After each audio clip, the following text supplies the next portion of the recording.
En punto. En punto. Quedamos en 4, compañeros, y luego seguimos. No hay ninguna exposición, de modo que tenemos tiempo suficiente para llevar a cabo este diálogo con ustedes, que siempre es muy satisfactorio. Muy bien, empezamos con Nancy Flores, si vino. Buenos días, presidente. Nancy Flores de la revista Contralínea. Buenos días a todas y a todos. Presidente, pues ayer ya se confirmó esta existencia de los 65 permisos que emitió la COFEPRIS entre los últimos 9 días del gobierno de Enrique Peña Nieto para la comercialización de estos productos elaborados con marihuana. Y en esta confirmación pues hay documentos que revelan sobre todo que sí está implicado el expresidente Vicente Fox a través de esta multinacional de origen canadiense Kiron.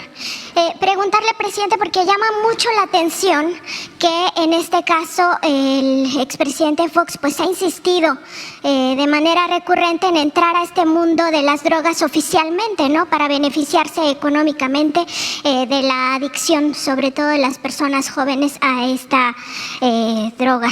Y llama la atención también porque él ha insistido en que su administración sí se combatió al narcotráfico cuando hay evidencias en contrario. Baste ver que en el juicio que se llevó a cabo en una corte del distrito este de Brooklyn, en Nueva York, Estados Unidos, contra Genaro García Luna, pues se habló de que este exfuncionario se alió con el cártel de Sinaloa desde cuando era funcionario en el gobierno de Vicente Fox. Entonces, preguntarle, presidente, sobre la responsabilidad que tuvo Fox en el ascenso de Genaro García Luna dentro del servicio público, porque hay que recordar, no solo le creó esta Agencia Federal de Investigaciones prácticamente a su medida, la AFI, sino además en 2001, quien fuera secretario de Seguridad Pública, Alejandro Gertz Manero, actual fiscal general de la República, denunció, de hecho fueron 3 denuncias las que presentó ante la Procuraduría General de la República, denuncias penales contra García Luna por presunto desvío de recursos públicos. Se hizo un cálculo y eran alrededor de 40 millones de pesos. Y esas investigaciones fueron ocultadas por órdenes de Vicente Fox, pero también en complicidad con el entonces Procurador General de la República, que era el general Macedo de la Concha. Entonces, preguntarle, presidente, ¿cuál es la responsabilidad de Fox en el ascenso de Genaro García Luna? Bueno, acerca de lo de la marihuana o la comercialización de la marihuana, pienso que es totalmente reprobable que quien ocupó un cargo como presidente de México decida dedicarse a un negocio de esa naturaleza. Una cosa es el consumo, el que una persona de manera libre y si lo permite la ley pueda consumir marihuana. No sé los detalles de la legislación actual. Creo que hay una porción que una persona puede consumir. El asunto es la comercialización, el hacer un negocio de eso, y más si se ocupó un cargo tan importante como el de presidente de México. Independientemente si es legal o no, es a todas luces una inmoralidad. Si tienen dinero y quieren hacer negocios, hay un abanico de posibilidades de hacer negocios lícitos, pero no es posible que esto se acepte como si se tratara de poner una cadena de fondas o tiendas de ropa o cualquier otro negocio, ¿no? Incluso la producción en el campo, él tiene ahí su rancho, grandes extensiones de terreno, que no puede sembrar maíz, trigo, hortalizas. ¿Por qué el negocio de la comercialización de las drogas? Y además, ¿por qué aprovecharse de su poder? Porque a todas luces también es un caso de influyentismo, como el de COFEPRIS, que le da los permisos un mes después o 2 meses después, poco tiempo después, va a dar una conferencia al rancho de Fox sobre el tema. Hay un caso ahí en donde presentan el escrito un día y ese mismo día dan la autorización para, como es lamentablemente el trámite en cualquier gobierno o el tiempo que lleva un trámite, pues es algo atípico, a fin de sexenio. Entonces, sí hay la instrucción para que COFEPRIS investigue a fondo y se tengan elementos para cancelar esas autorizaciones. Porque además quien fuera director de la COFEPRIS en ese momento también fue funcionario en el gobierno de Fox. Estuvo en la PGR y también en la COFESE. Sí, y además Fox, que esas son de las cosas pues, incongruentes, no llamó a votar en el 2006, el 2012, por la candidata del PAN, Josefina Vázquez Mota. Llamó a votar por Enrique Peña Nieto, del PRI, y tenían relaciones. Es de dominio público, lo que pasa que, bueno, estoy seguro que ahora sí lo van a investigar. Ustedes investigan, ¿no? Pero en su centro de capacitación iban funcionarios del Estado de México cuando Eliseo Peña era gobernador. Tenía un contrato para formarse, capacitarse. Había una relación pues muy estrecha. Pero bueno, ¿qué más prueba si él había llegado a la presidencia por el PAN y en vez de llamar a votar por la candidata de su partido, llama a votar por el candidato del PRI, el licenciado Peña Nieto? O sea, es el contubernio al público, sin recato. Pero esto hay que hacerlo recordando, porque los medios de información callan, la mayoría, ¿no? Quieren que se produzca una especie de amnesia colectiva. Hay algunos que hasta me reclaman, ya no esté sacando cosas del pasado, póngase a ver cómo va a resolver el problema de la inseguridad y de la violencia. Póngase a trabajar. Ya no esté echándole la culpa a los que se fueron. Ya no quieren nada. Pues ¿cómo no voy a revisar el pasado? El que no sabe de dónde viene, difícilmente va a saber hacia dónde va. Ni me importan mucho los jóvenes que tengan información. ¿De dónde van a tener información los jóvenes? ¿Dónde están las revistas, los periódicos, los análisis de radio, las mesas redondas en la televisión que traten estos temas? ¿Qué hacen los analistas de las televisoras y de la radio? ¿A qué se dedican? ¿Quiénes son? Todos de un solo lado, todos del Partido Conservador, del bloque conservador.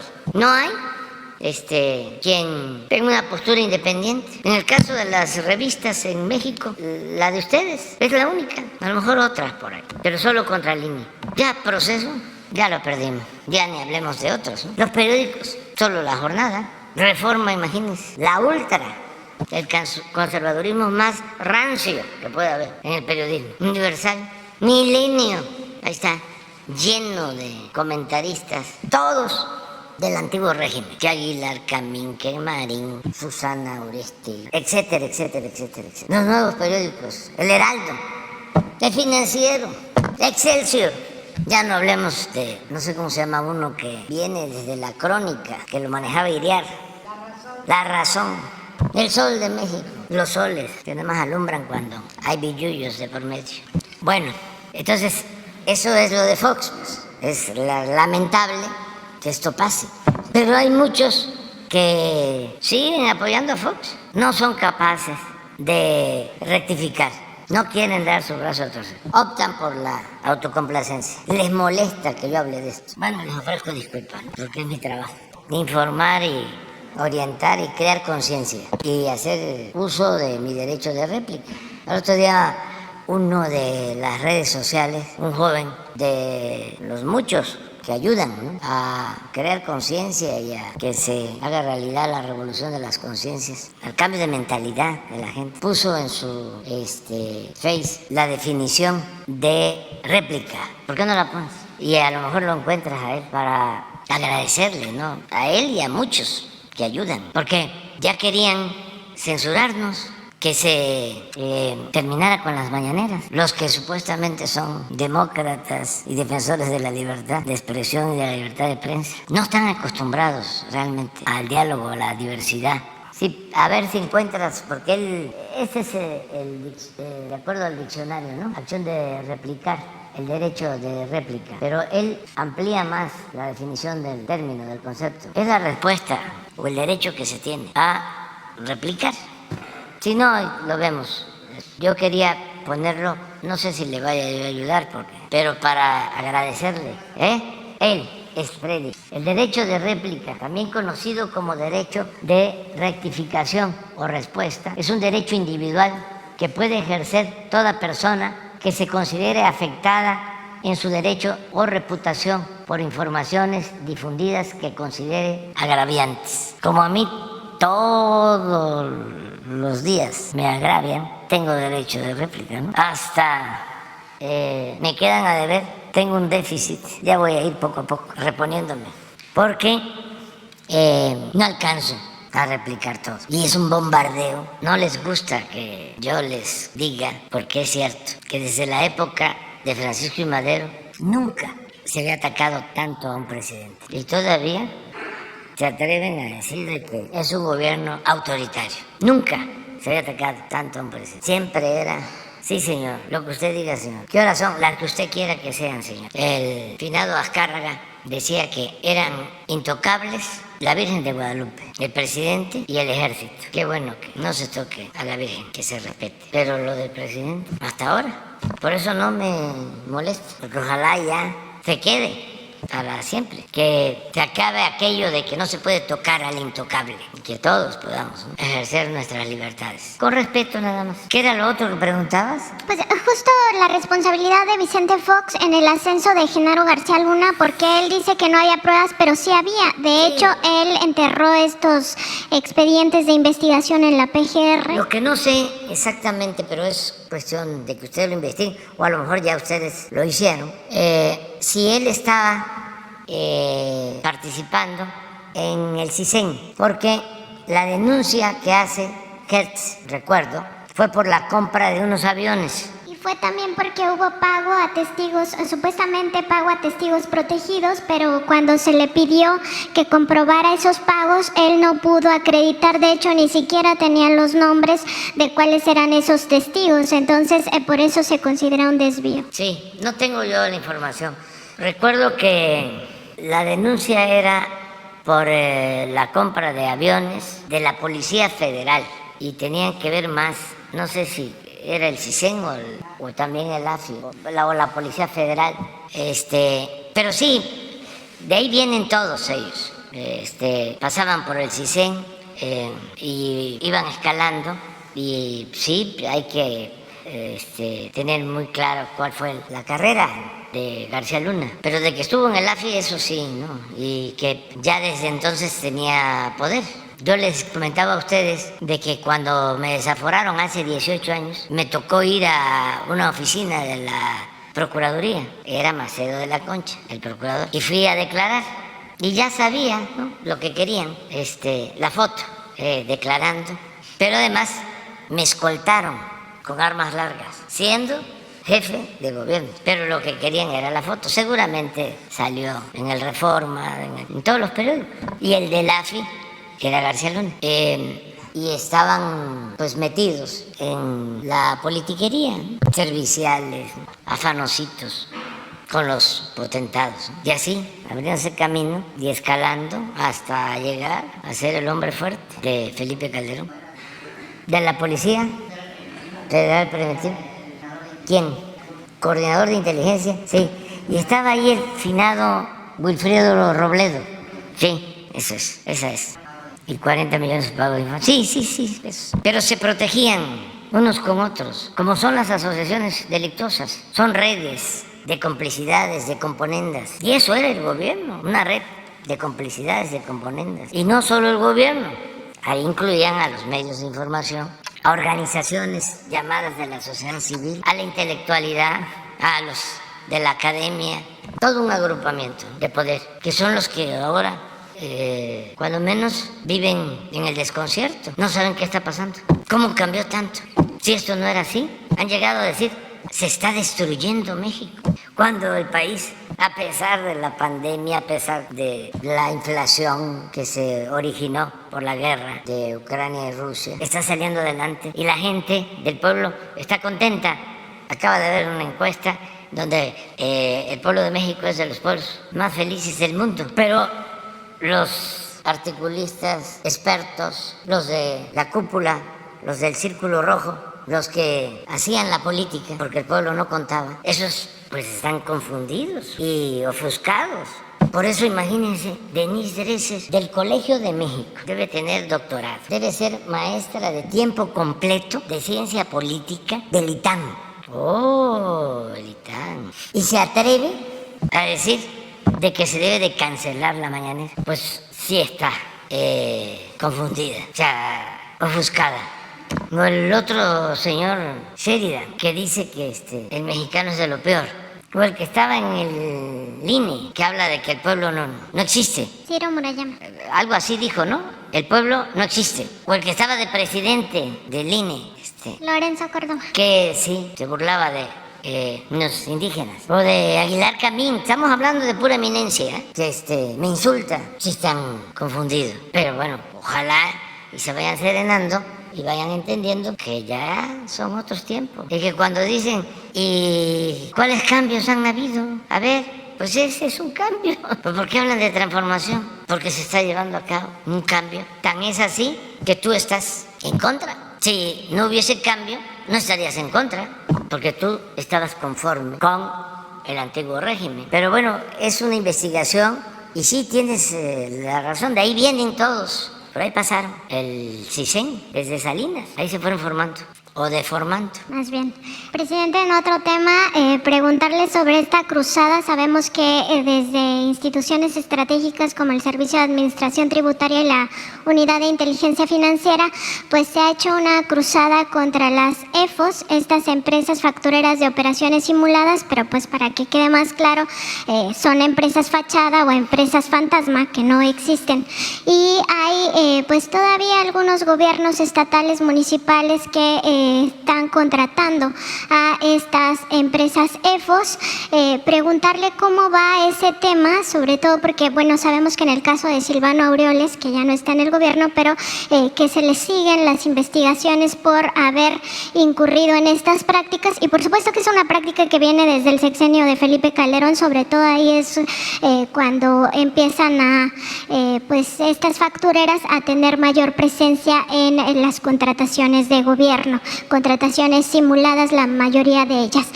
Preguntarle también por casos específicos, porque nosotros tuvimos acceso a un expediente del Servicio de Administración Tributaria donde se revela que en el caso del gobierno de Chiapas algunas instituciones también habrían incurrido en estas contrataciones y habría un promedio de contratos por 6,000 millones de pesos. Entonces, ¿cómo va pues este esfuerzo desde el gobierno federal para combatir el uso de empresas factureras de operaciones simuladas?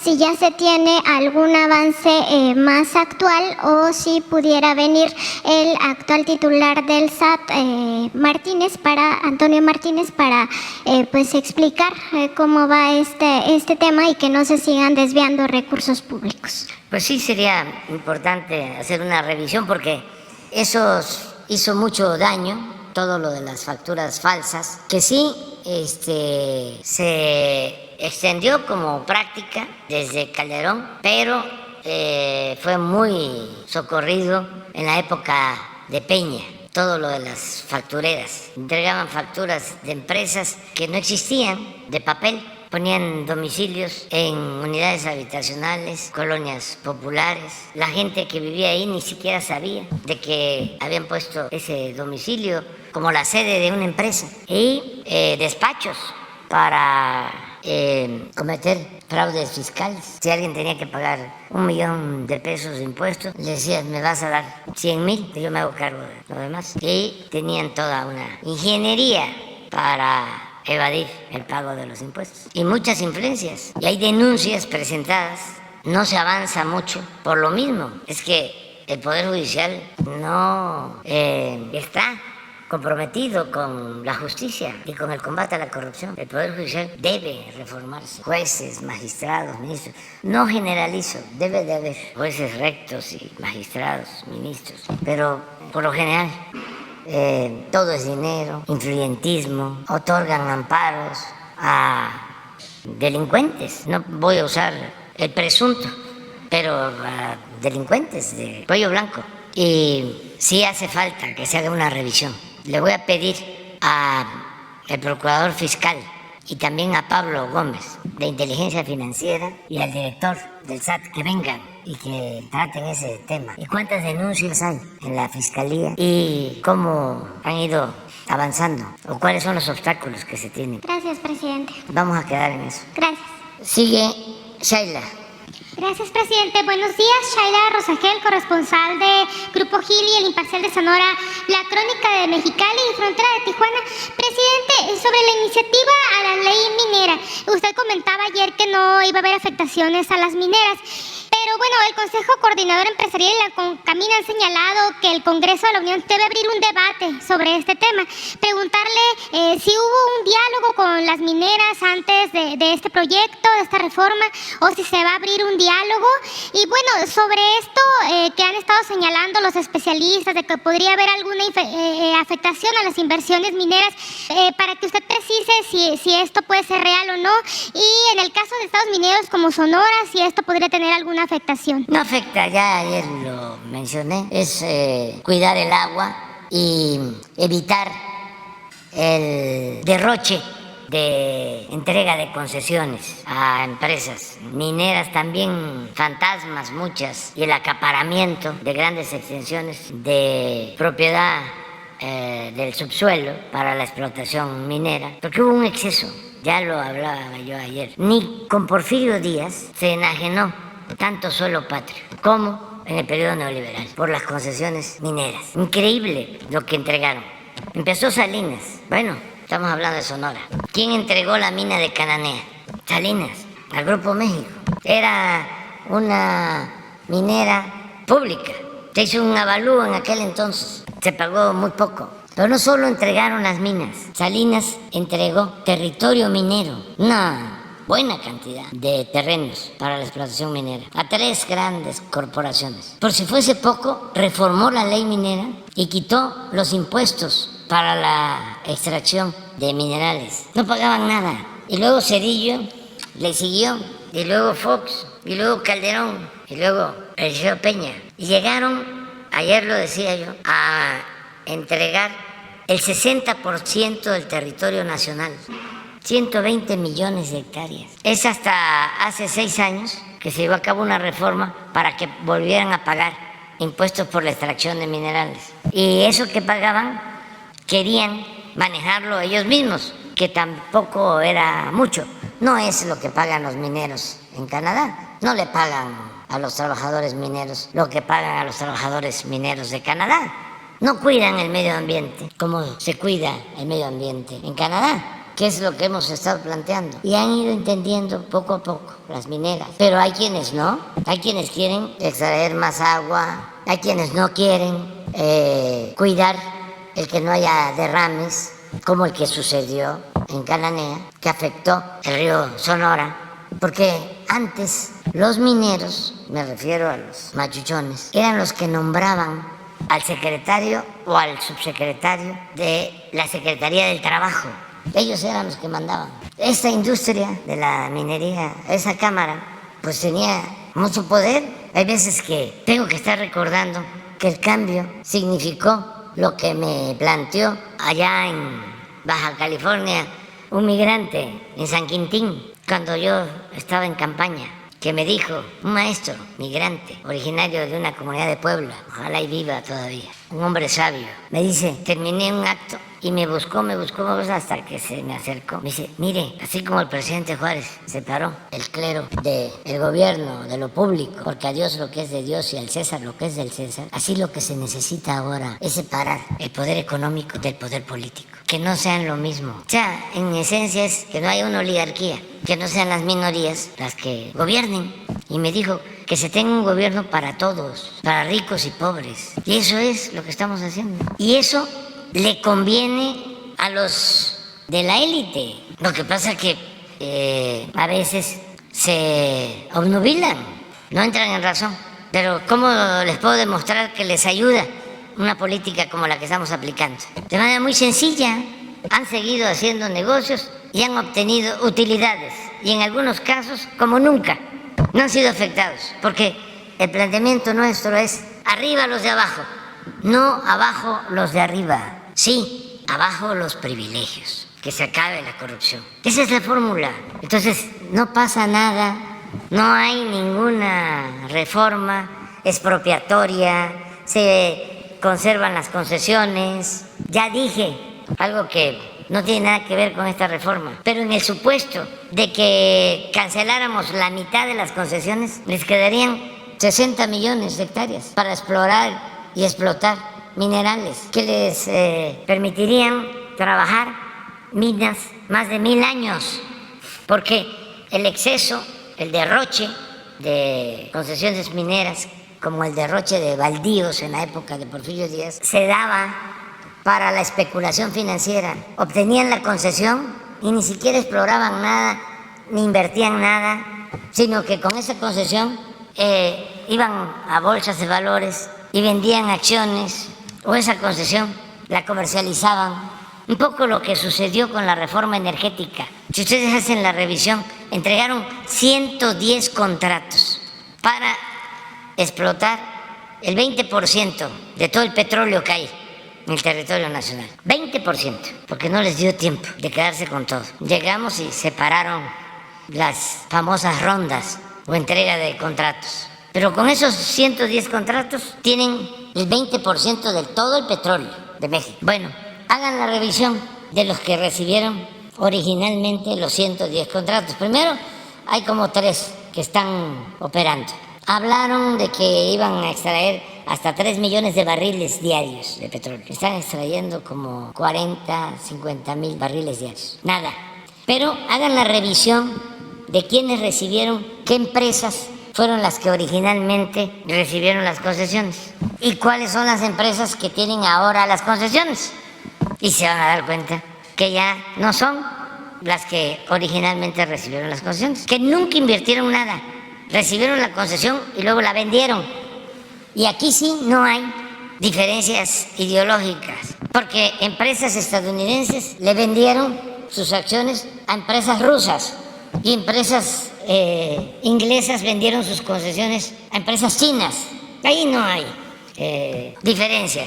Billullos son billullos, o para decirlo elegantemente, ¿no? Business son business. Por eso no hay problema con lo de la minería. Y sí tenemos que cuidar el agua, porque se tiene que garantizar el derecho que tiene el pueblo al agua. Es un derecho humano. Y además agua saludable. No se puede estar tomando agua con arsénico y no se puede estar padeciendo de cáncer en los niños por el agua de metales pesados. Y tienen que ir entendiendo todo esto, cuidar nuestro territorio y cuidar nuestra salud. Y si hace falta explicación en el Congreso a mineros, a la Cámara, a estas organizaciones empresariales, que los reciban y que se explique y que se argumente y que se escuchen todas las voces.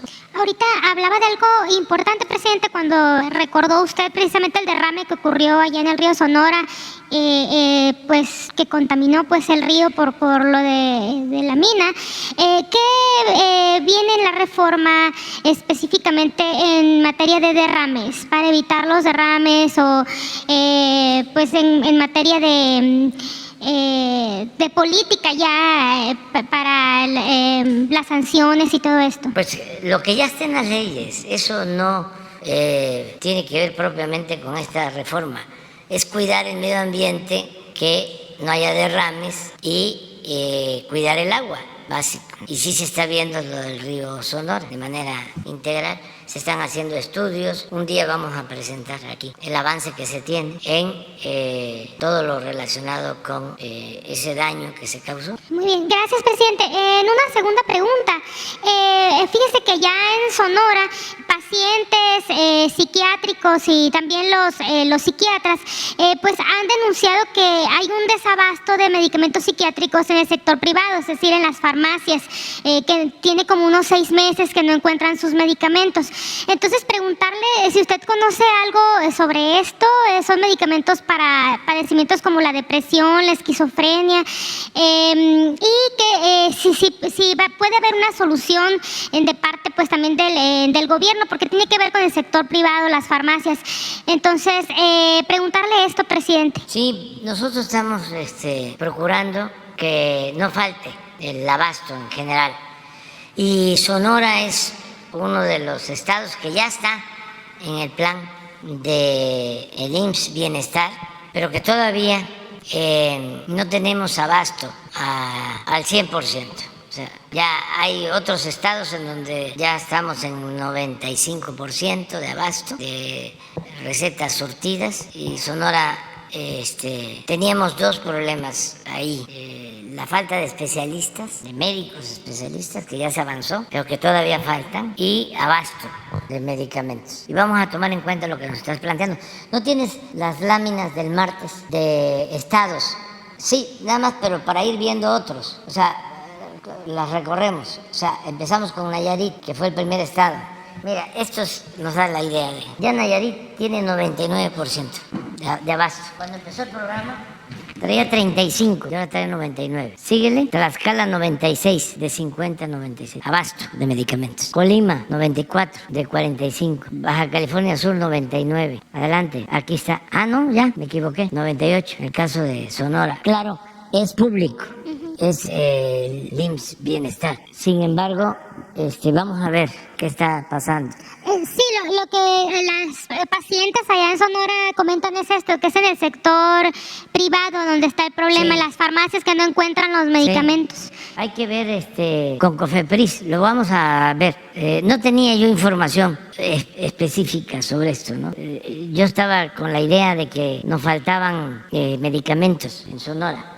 De hecho... A ver, ¿por qué no le sigues? Sinaloa 96, adelante. Campeche 98. Hemos ido avanzando bastantes. Adelante. Guerrero, aquí está abajo, 86. Veracruz está abajo, 80. ¿Saben? Síguele, por favor. Michoacán 96, 88 Morelos. ¿Michoacán lo pusimos? Sí. Estos son los que tenemos intervenidos, son los estados en donde hemos avanzado. Nos faltan todavía. De hecho, en Sonora, pues se hizo un reportaje precisamente de este tema. La Secretaría de Salud de allá de Sonora, pues dijo que allá sí tienen abasto en el sector salud de los medicamentos psiquiátricos. Pero bueno, el problema es en las farmacias privadas, ¿no? Sí. ¿Qué está pasando? Lo Sí. vamos a ver. Le voy a pedir a los de Cofepris y a el doctor, Alcocer, que lo vea. A veces hay escasez de productos, incluso en el mercado mundial. Parece mentira o paradójico, pero hubo un tiempo que faltaron medicamentos relacionados con el fentanilo para uso médico y no se conseguían. Por eso se intentó con otros analgésicos. Sin embargo, es de mucha utilidad el fentanilo para la atención a enfermos que requieren enfrentar el dolor en operaciones y sobre todo para anestesia. Entonces, hubo escasez en el mundo sobre estos fármacos. Entonces, sí vamos a ver qué está pasando. Gracias, presidente, es todo. Carlos Domínguez. Buen día, presidente. Carlos Domínguez, de Nación 14. Presidente, hoy se sabe que en menos de 45 días la ciudad de San Luis Potosí, capital del estado de San Luis Potosí, se va a quedar sin agua. Estos son datos oficiales de la Conagua y se debe principalmente a dos problemas. Uno ya fue tocado aquí anteriormente por el compañero reportero Omar Niño, derivado de los problemas de la fuga que presenta la presa El Realito, principal fuente de suministro de agua de la capital del estado de San Luis Potosí, que hoy se encuentra alrededor del 15% de su capacidad y a la baja. Esta presa, que es administrada por la Conagua, se encuentra a 132 kilómetros de la ciudad, en el municipio de San Luis de la Paz, Guanajuato, y presenta fugas que constituyen pérdidas de poco más de 600 litros por segundo. Se sabe que la Conagua ya explora las formas para repararla, pues se estima que en un mes y medio se secará. Dichas reparaciones llevarán 8 meses, mismos en los que San Luis Potosí deberá ver cómo le hacen para abastecerse del vital líquido.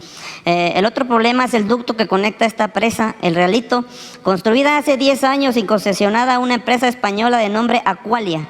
Este ducto ha presentado 56 descomposturas en 10 años que tiene de vida, de los cuales 28 han sido en los últimos 18 meses, año y medio. Como dato importante, hoy mismo en este momento Está cumpliendo 6 días descompuestos después de que el mes pasado también lo estuviera por 17 días. Esto es el cuento de nunca acabar con este ducto, presidente. Este ducto ha presentado las 56 descomposturas que le menciono siempre en un tramo de 5 kilómetros entre el 35 y el 40. La empresa Aqualia, que tiene la concesión, se ha negado a reparar totalmente el tramo que por problemas de diseño presenta estos rompimientos, sometiendo en los últimos 10 años a los ciudadanos de San Luis Potosí a la escasez de agua. En buenas condiciones, la ciudad debería estar recibiendo 1000 litros de agua por segundo, pero debido a las descomposturas constantes y a los problemas de diseño del ducto, cuando bien les va, reciben solo 460 litros por segundo, que sirven para abastecer a 280,000 ciudadanos o al 35% de la población total de la ciudad capital. Para abastecer al restante 65 deben explotar mantos acuíferos que también están por secarse en los próximos días, presidente. Presidente, ¿habría manera de que la Federación recupere el control de este ducto? Pues la empresa española Aqualia, dueña de la concesión, ha demostrado ya con creces su incompetencia y desinterés por cumplir con el acuerdo de mantener el flujo constante de agua a los habitantes de San Luis Potosí. Esta ya es una demanda del pueblo, harta de la escasez de agua, y preguntarle también, ya que mañana va a estar en la entidad, si se reunirá con las autoridades municipales que encabezan principalmente junto a la Conagua el esfuerzo para resolver este problema que está a punto de explotar. Sería mi primera pregunta, presidente. Bueno, sí, en efecto, hoy mañana para allá. Voy a San Luis Potosí y voy a tratar este tema, porque tú lo estás exponiendo aquí y ya otro compañero también lo hizo. Entonces, voy a reunirme con el gobernador. Vamos precisamente a iniciar el programa de salud en San Luis Potosí del IMSS Bienestar. Vamos a Graciano Sánchez, que está... Zona conurbada. Sí, conurbada a la capital, a San Luis. Entonces, ahí vamos a ver este asunto y en lo que podamos nosotros ayudar. ¿Explorará el tema del ducto, agua? Presidente? Del ducto principalmente, porque se Sí, rompe todo el tiempo. Está concesionado, de hecho, una empresa Voy a española, hablar ¿cuál? con el gobernador. Vamos a hablar con él y hay buenas relaciones y tenemos pues que ayudarnos. Y sobre todo si se trata del agua y se trata del consumo del agua para la gente. Se explorará también, presidente, qué se va a hacer en 45 días cuando se termine el agua, porque Sí, es ya un pronóstico sí. de la Conagua. Nosotros siempre ayudamos. Sí. Vamos a ver qué tienen ellos pensado. Seguramente nos está escuchando Germán Martínez de Conagua. Ya me va a traer hoy mismo, me va a enviar toda la información sobre este asunto y vamos a ayudar. Como dato, presidente, 1.2 millones de ciudadanos se van a quedar sin agua en Sí. un mes y medio. Sí, pero vamos a También va a ayudar, ser como lo hemos hecho en otros casos. Y pues qué bueno que voy Sí. mañana. Por eso son buenas las giras de fines de semana, porque estoy recorriendo completamente, constantemente en todo el país y eso me ayuda mucho, nos ayuda a tener comunicación con autoridades locales, con la gente y ir atendiendo los problemas, las necesidades más sentidas. Para eso es la gira. Entonces sí vamos a estar allá mañana en San Luis. Ok, presidente. ¿Mande? Sí, lo están atendiendo, pero vamos a buscar la forma de a ver qué están haciendo. Sí, te dijeron que ya... Sí. Sí. Y hay que ver lo de la concesión. Sí. Hay algo parecido, precisamente en una gira me planteó la gobernadora de Aguascalientes de que estaba por vencerse la concesión de una empresa, en una de esas es la misma, Seguramente. y que ya no iban a renovar el contrato.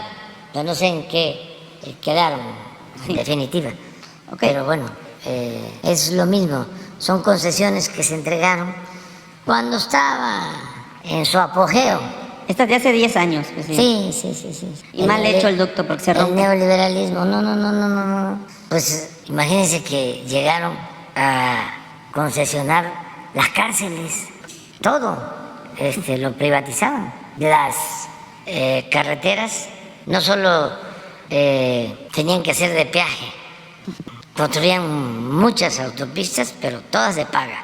Aquí en la ciudad. Hicimos nosotros el segundo piso y luego segundo piso pero de paga. En el Estado de México igual. Cuando ya no era yo jefe de gobierno, me fueron a plantear que si, ¿qué opinaba de que el segundo piso que habíamos construido aquí en la ciudad se concesionaba para que cobraran? Porque como cobraban en todos los segundos pisos del Valle de México, pues se podía hacer uniforme general y que a cambio la empresa se comprometía a entregar creo que 6 o 8 mil millones de pesos. O sea, era vender del segundo piso. Y que con ese dinero, pues el gobierno de la ciudad podía hacer obras, ¿no?, en beneficio de la gente. Que si, ¿cuál era mi opinión? Dice, no, pero además de que es indebido, pues la gente lo va a ver muy mal, no le va a gustar, no va a quedar bien la autoridad, eso no. Entonces, sí privatizaban todo.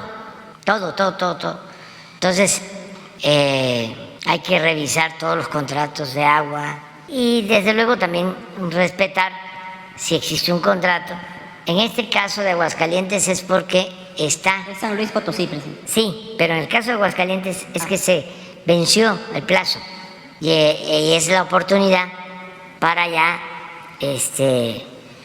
no mantener los mismos términos y que lo maneje el gobierno municipal o el gobierno del estado. Presidente, pero si no se está cumpliendo con el acuerdo de abastecer también. Hay cláusulas en donde se tiene que cumplir si no controlan fugas. 28 en un año y medio, presidente. Por ejemplo. Ahorita ¿sí? Está descompuesto. Sí. En el caso del agua es muy importante tener un plan permanente de atención a fugas, porque en todas las líneas del país, en promedio, hay un 30% de fuga. Si se invirtiera constantemente en reparar líneas de conducción de agua, no haría falta nuevas fuentes de abastecimiento de agua, solo con la reparación de las fugas. Es preventivo, ayuda mucho, es como el desasolve de vasos reguladores, de ríos, de arroyos, de lagunas, para evitar inundaciones, limpiar drenajes. Todo eso es preventivo y se tiene que tener un presupuesto año con año, porque si no se hace, vienen las lluvias y hay no encharcamientos, como se dice eufemísticamente, sino inundaciones. Pero hay veces que eso no se realiza. Bueno, esta concesión es de 30 años, presidente. Sí, Van 10. sí. Entonces hay que revisarla, hay que verlo y ahorrar también el agua, que todos ahorremos agua, como debemos ahorrar la luz. Ahorra un poco, apaga un foco. Yo me la paso apagando focos. En el departamento aquí, 2, 3 focos prendidos. Cuando me levanto, nada más uno, y empiezo a apagar en la noche. Y hay que tener conciencia, porque esa generación de energía tiene que ver o con combustibles fósiles, o con agua, gas. No solo es el que no nos cueste tanto la luz que ahorremos, sino lo que contribuimos para cuidar el ambiente. Entonces, nada de que, a ver, me voy a rasurar y abro el agua y la dejo abierta. Y la dejo abierta porque tengo que ir a ver, y ahí quedó el agua tirándose. Todos podemos ayudar mucho en eso. O sea, en lo general, reparando las fugas, pero también cada uno de nosotros. ¿Cuánto se requiere de agua? Hay un porcentaje por consumo per cápita de agua. Puede ser de 100 litros promedio, 120, pero puede ser menos si se cuida. Eso es bueno, ¿sí? ¿Sí? No tener ahí abierta, ¿sí?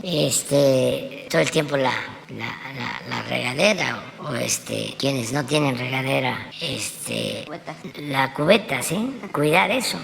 Todo eso es muy importante. Ojalá y pudiésemos tener campañas para todo eso. Pero sí, son cosas importantísimas. Va, presidente, Y cambiando sí, de- vamos a verlo. Mañana que va a andar por allá. Sí. presidente. Ok, cambiando de tema, presidente, durante las últimas semanas se ha implementado en Tamaulipas una guerra de desinformación contra la actual administración estatal encabezada por el doctor Américo Villarreal, colgándose como buitres de los lamentables hechos de violencia que han ocurrido en la entidad. Se ha identificado al exgobernador Francisco García Cabeza de Vaca, su hermano el senador Ismael García Cabeza de Vaca y al exsecretario del Trabajo calderonista Javier Lozano, así como un grupo de creadores de contenido como los principales orquestadores de esta campaña de desestabilización social contra la actual administración tamaulipeca. En esta campaña, los hermanos Cabeza de Vaca y sus cómplices aseguran que durante el gobierno pasado la seguridad era su principal preocupación. Pero los datos dicen otra cosa, pues de las 659 reuniones de seguridad que hubo en 6 años, Cabeza de Vaca solo acudió a 58, o sea el 9%, números que contrastan con la actual administración que lleva apenas 7 meses, donde de las 95 reuniones de seguridad que se han realizado, el gobernador Américo Villarreal ha acudido a 85, o sea el 89%, demostrando con hechos cuál es la prioridad del actual gobierno en Tamaulipas y superando al panista en su primer año de gobierno. Estos números dejan claro que para el gobierno panista pasado, la seguridad era solo un discurso y actualmente es lo mismo ahora que el pueblo los echó el gobierno tamaulipeco. Presidente, para profundizar más en el tema, me gustaría solicitarle si aquí, en este espacio, pudiera darnos a conocer cuál es el número de fuerzas federales desplegados en Tamaulipas para garantizar la seguridad, así como los esfuerzos que la Federación y el Estado llevan a cabo en conjunto con este objetivo, y también los números del Secretariado Ejecutivo del Sistema Nacional de Seguridad Pública, específicamente en el periodo que va del doctor Américo Villarreal, para responder a esta guerra sucia en contra de la actual administración, presidente. Bueno, hay mucha diferencia entre los gobiernos, ¿no?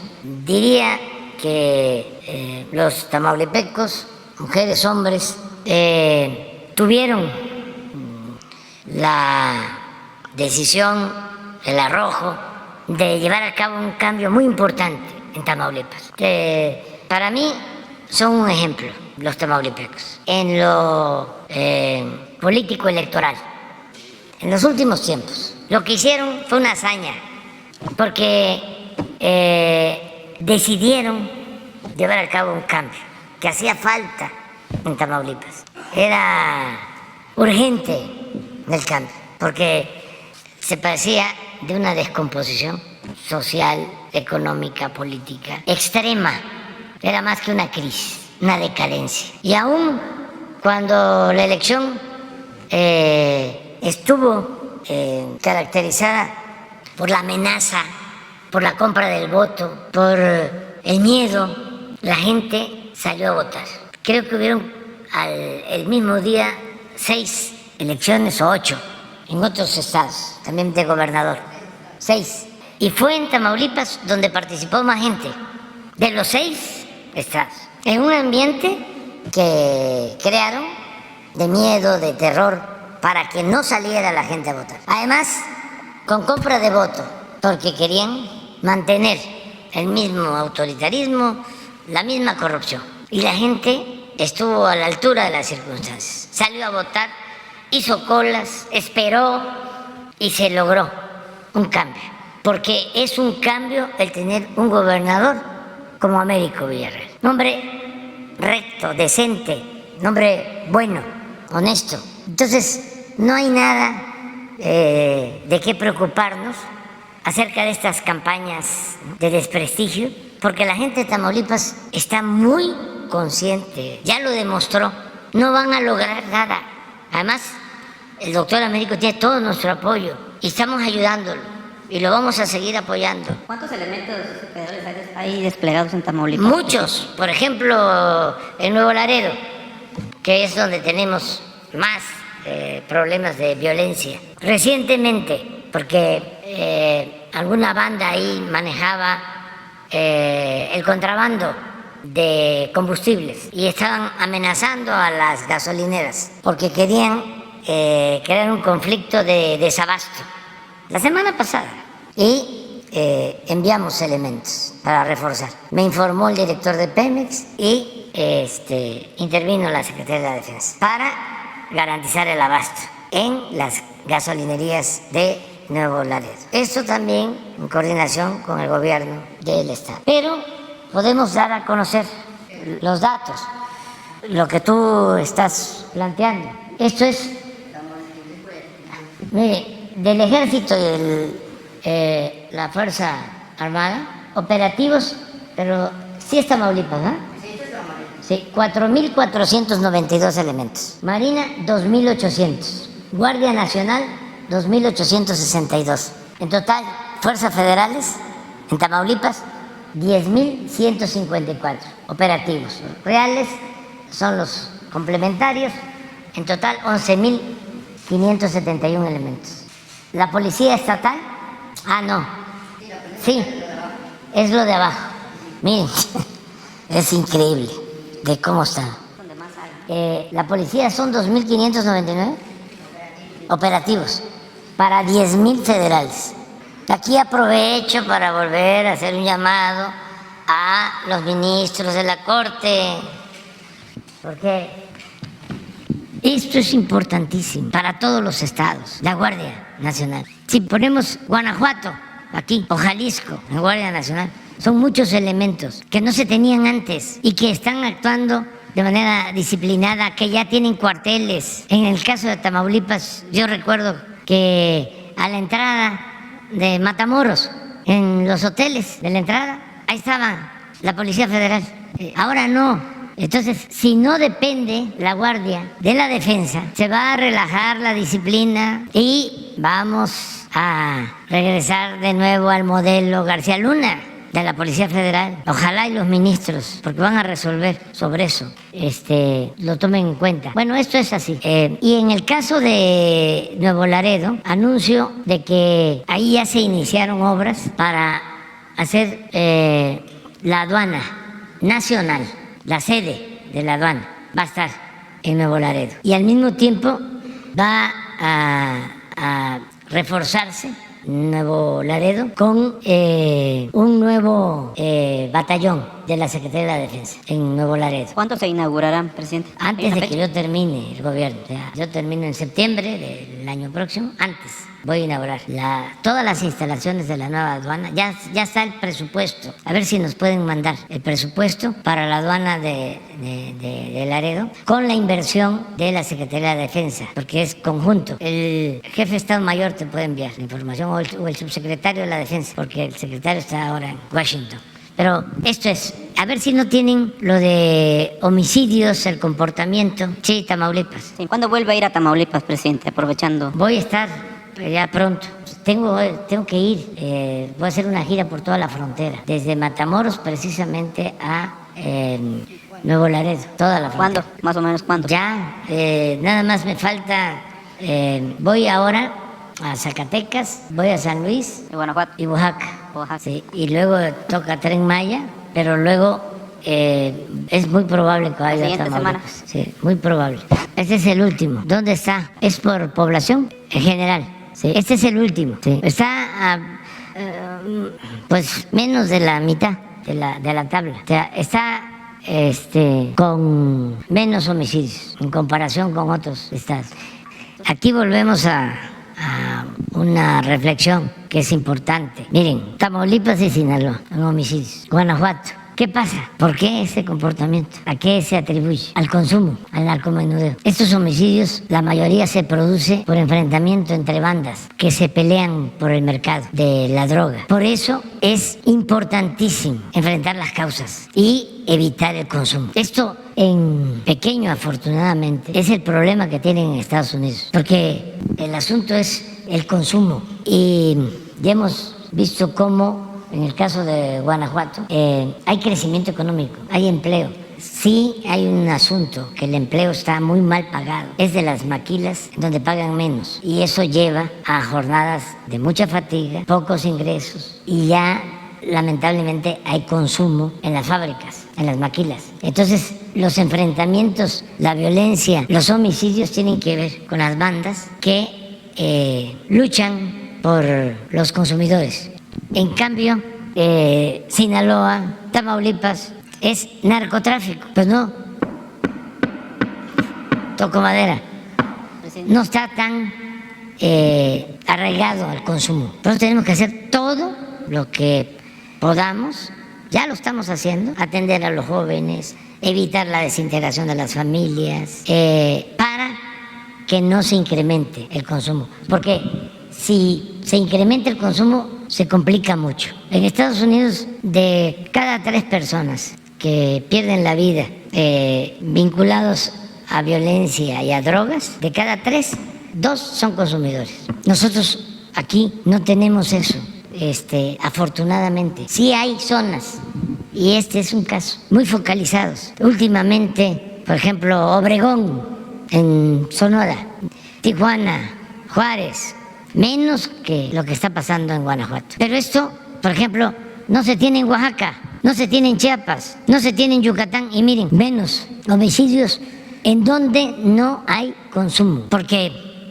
puede haber consumo y hay una banda y controla y no hay homicidios, pero si hay consumo y hay 2 bandas, entre ellos. Presidente, solo para responderle a estos que encabezan la guerra sucia en Tamaulipas, ¿hay un ambiente de violencia o de inestabilidad en seguridad en el Estado, como lo aseguran? No, tenemos casos como esto que les estaba yo informando en Nuevo Laredo, pero ya se enviaron elementos y se resolvió el problema. Y agradecerle a los gasolineros porque aguantan presión, porque los amenazan y los extorsionan, pero lo otro es comprarles gasolina robada o gasolina que entra de contrabando.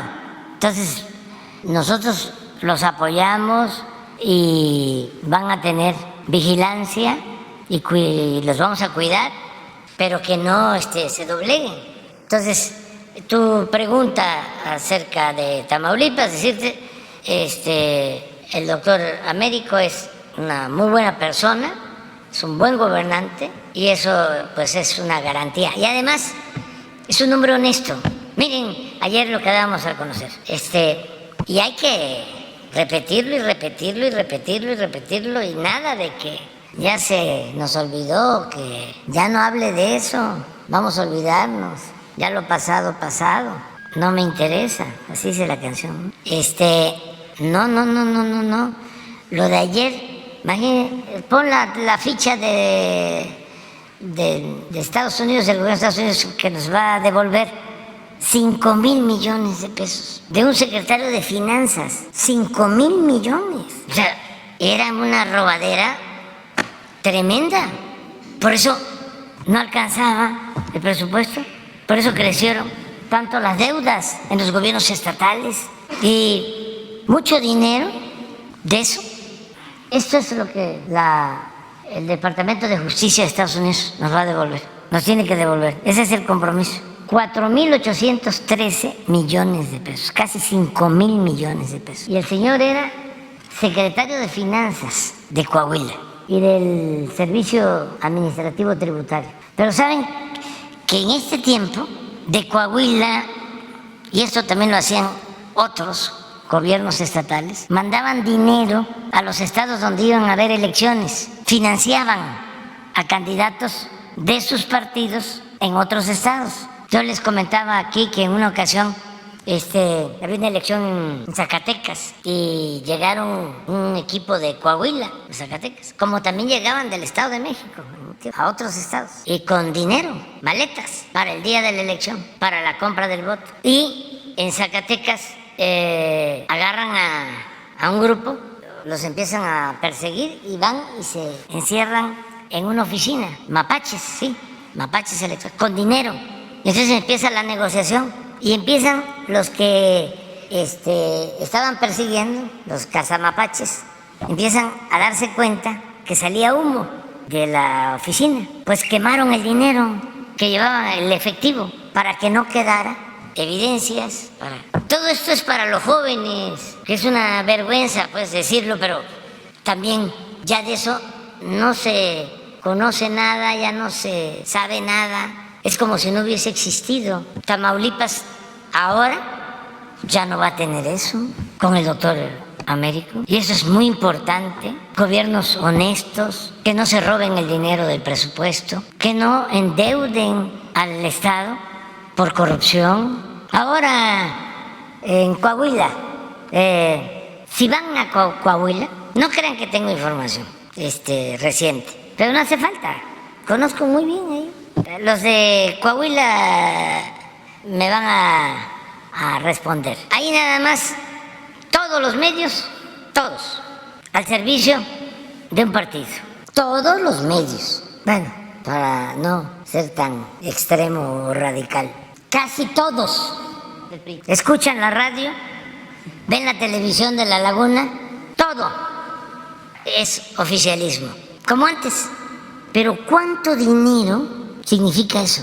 Por eso no estaba yo de acuerdo, más que pues soy respetuoso de la división de poderes y del equilibrio que debe de haber. Pero había una reforma para controlar los gastos de publicidad en los gobiernos estatales y la modificaron. Porque puede el gobierno federal tener un plan de austeridad para no gastar tanto en publicidad, pero hay gobiernos estatales que se gastan miles de millones de pesos. Por eso, sobre todo las cadenas de radio, de televisión, brincan, porque ahorita están haciendo su agosto, ahí en Coahuila.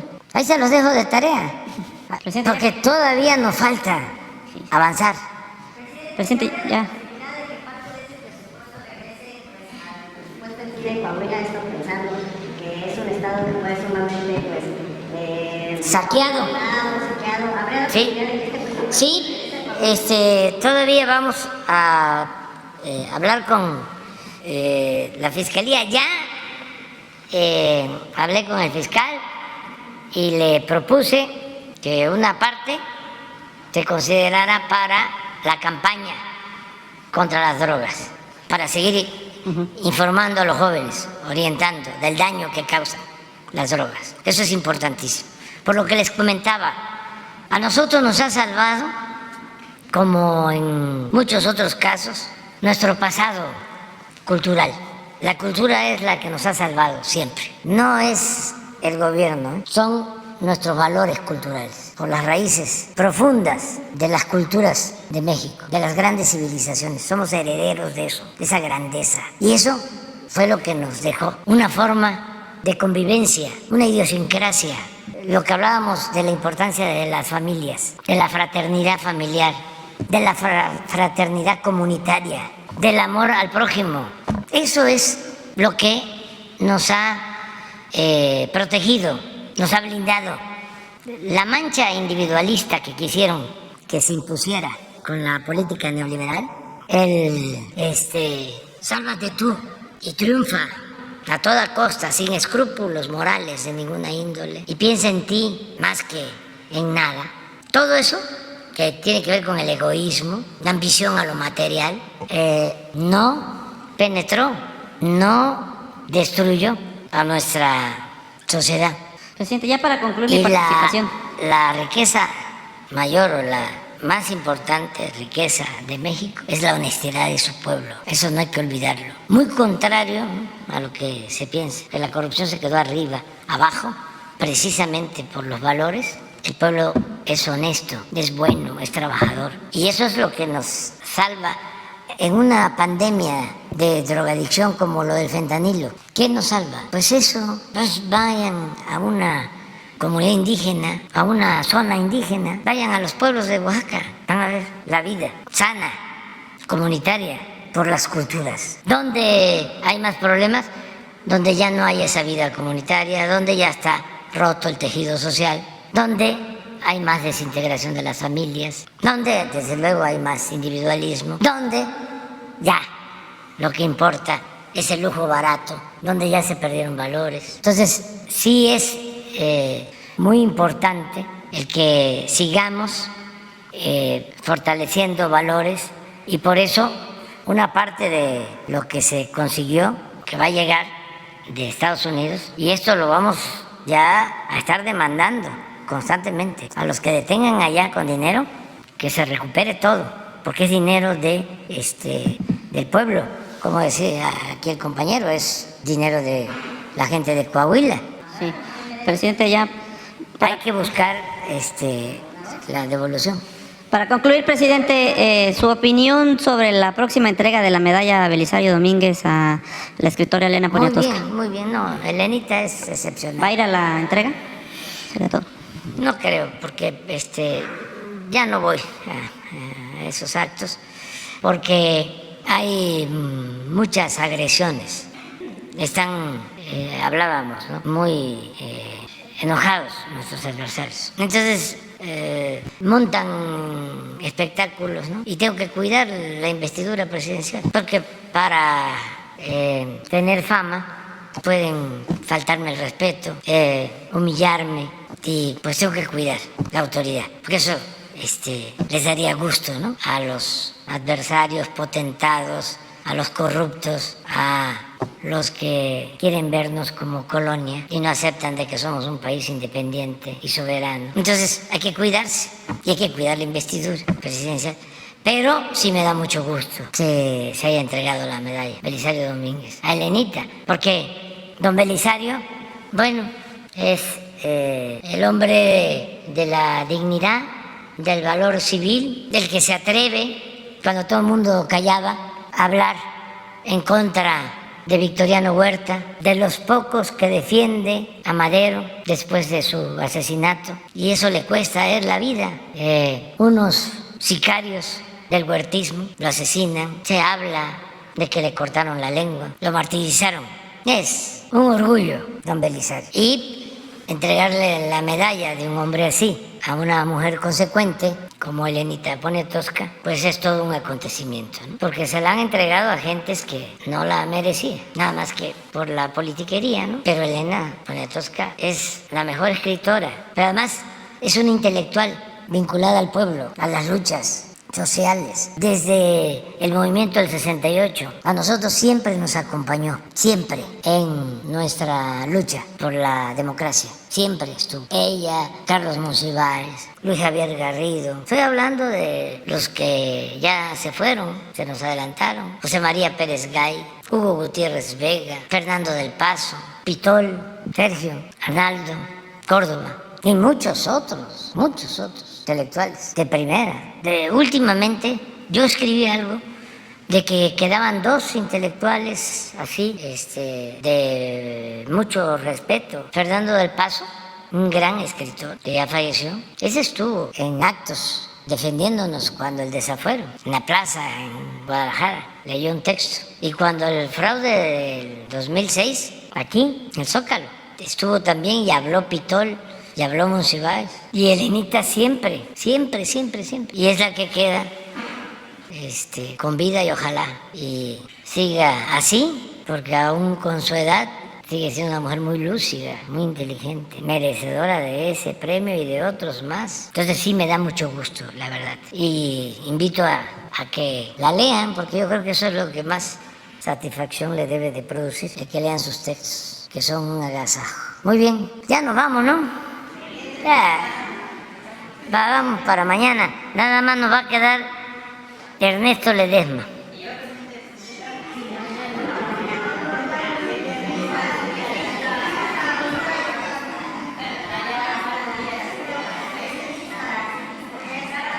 Pero él dice que tiene más de un mes. Tú también. Allá nada más porque vamos a la lista. Sí, lista, nada más con 3. Y mañana tampoco hay ninguna exposición, de modo que puras preguntas y respuestas. ¿Mande? ¿Va a reunir esta semana con el padre? No, todavía no. El gobernador de Coahuila dice que el dinero que va a devolver Estados Unidos debe ser regresado a Coahuila, al estado donde ocurrió. Sí, se puede ver. Lo que pasa que